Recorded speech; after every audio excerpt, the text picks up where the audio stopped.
The boat is sailing backwards.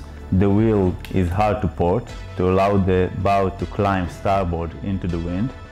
Once we put the engine in neutral, after we gained enough momentum, you can see that the bow is actually being released and being allowed to climb. The prop walk, which was interfering till now, is no longer a factor, and the effect of the rudder in the process is much more efficient. So as opposed to the instinct, you don't gain more power. Once you have enough momentum and you see the bow starts climbing into the wind, you do the opposite. You put the engine in neutral.